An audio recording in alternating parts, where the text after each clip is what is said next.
Hello, it is Foundation Friday, June 10th, 2022. Steve Sipress here. Can't see a thing with the sun blasting in my eyes. Let's see if I can get behind one of our umbrellas here out by the pool.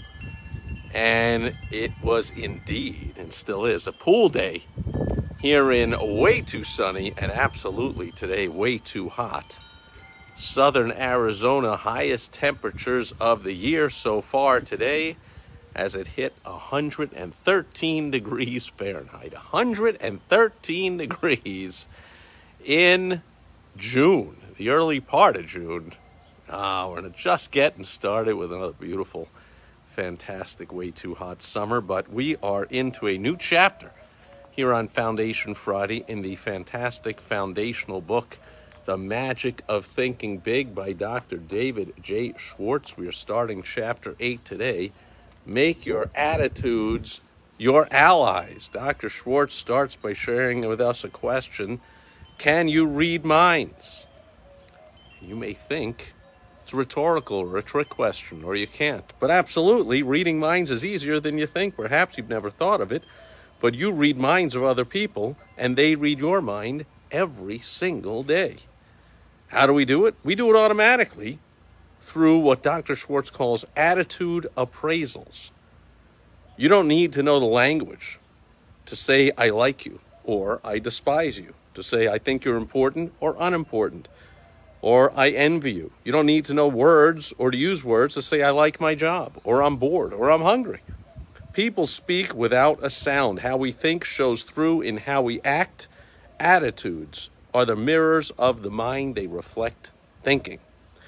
You can read the mind of anyone at work. You can sense by observing his or her expressions and mannerisms how he or she feels about their work. You can read the minds of salesmen, students, husbands, wives.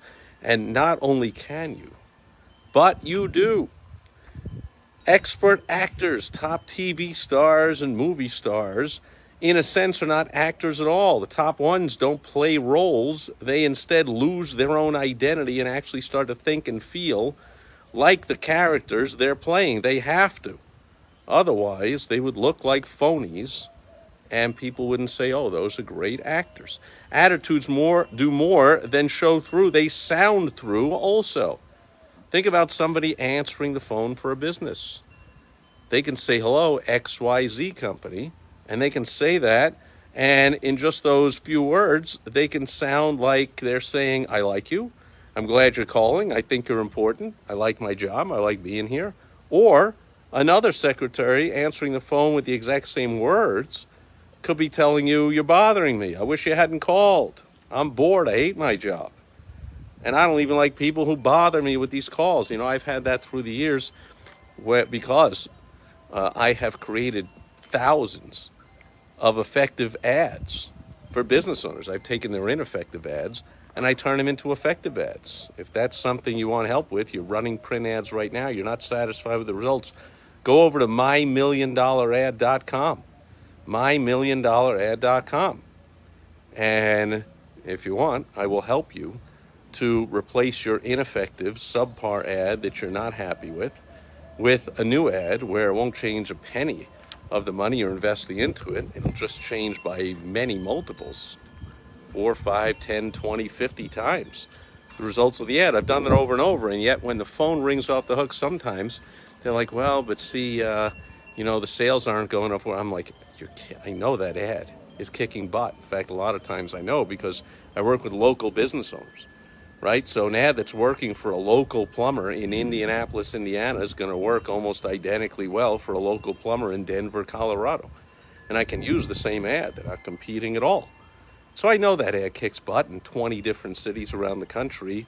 It wouldn't kick butt in that one city. Don't be ridiculous. Of course, there's slight changes in different areas and all that, but okay, don't be ridiculous. So I start to examine what's going on. I say, you know what? Record some of the calls of the people answering the calls and get them to me. And that's where I hear what Dr. Schwartz is saying right here. I hear in the person's voice, hey, you're bothering me. I'm trying to get work done here, and the phone keeps ringing. Employees, when business owners run my ads, their employees start to get bothered. Oh, the phone just won't stop ringing and I'm trying to get work done. Well, that comes through when they answer. You think people want to do business with that company? when the person will answer the phone basically speaking with their attitude and saying, stop calling me, you're bothering me, I hate that you called, okay? So we read attitudes through expressions, through voice tones, through inflections, because in the long, long history of mankind, Dr. Schwartz shares with us, we've only had spoken language for a very, very, very brief time, up for very briefly in the history of mankind. It was grunts and groans and gestures, and that's how human beings and all animals in the animal kingdom pretty much communicate, right? So we still communicate our attitudes, our feelings toward people and things in the same way. Other than direct body contact, body movements, facial expressions, and sound are the only way we have to communicate with infants. And those little infants show an uncanny ability to spot a phony and to respond appropriately when someone communicates with them, regardless that, of course, they do not understand the words, right? So attitudes do make a difference. Salesmen with the right attitude beat their quotas. Students with the right attitude make A's. Right attitudes pave the way to really happy married life. Right attitudes make you effective in dealing with people. They will enable you to develop as a leader. Right attitudes win for you in every situation. And we'll conclude today's episode of Foundation Friday on the magic of thinking big by Dr. David J. Schwartz, where he shares with us to grow these 3 attitudes and make them your allies in everything you do. Number 1, grow the attitude of, I'm activated. Grow the attitude of, you are important. And number 3, grow the attitude of service first. Now, where do you see this? You see this when you hire people. You see this in the hiring process, during the interview process. Unless they're a complete meathead, someone's going to come in to the interview and they're going to convince you that they're activated, that you and your company are important, that they're service first. How can I help the company grow? And how can I serve your clients or customers or patients or members? You know, I'm here to be a part of the winning team, blah, blah, blah. And then how soon after they're hired, some of these people? First day, first week, especially if you let them associate with any of your, because you keep some toxic people around because you think, oh, nobody else can do that job. You know, Mary's been here 20 years and she knows a blah, blah. So even though she has a bad attitude, I keep her around. We've talked about that before. That's another subject for another day. But of course, your new hire who was all activated and thinking you're important and service first starts to, you know, Mary or whoever this person, whatever the name I just said, this toxic attitude person goes over to them on a break, or as they're let me tour you around and show you around. Oh yeah, don't talk to that guy, he's this. Or you know, the boss wants you to do this way, but we don't do that this way. You know, screw that, we do this. Bah, bah, bah, bah, bah, bah. Attitude gets infected. Oh, where else you see? You see it in politics, right? People running for office, same as interviewing for a job, right? Oh, they're activated.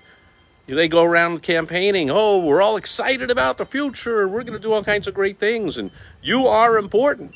They are conveying to the audience all the time. They're kissing babies and shaking hands and smiling and playing the music and giving their speeches and traveling all around because you, the constituents, are important. And service first. I'm here to help and to serve. And we're going to make everything better.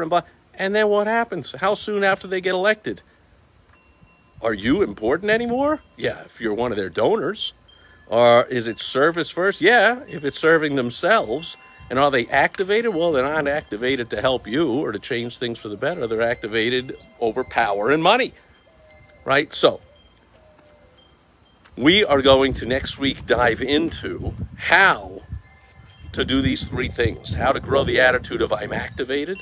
How to grow your attitude of you are important with everyone you meet, and how to grow the attitude of service first. So for that, tune again next Foundation Friday for another foundational dive into the magic of thinking big by Dr. David J. Schwartz. Until then, have a fantastic week, and I will catch you back here again tomorrow on Social Media Saturday, where I will help you to leverage social media to make money in your business. Oh, I see some likes and hearts and whatever, and I apologize. I'm squinting and looking into the sun and can't see who's here, but thank you everybody who's here live.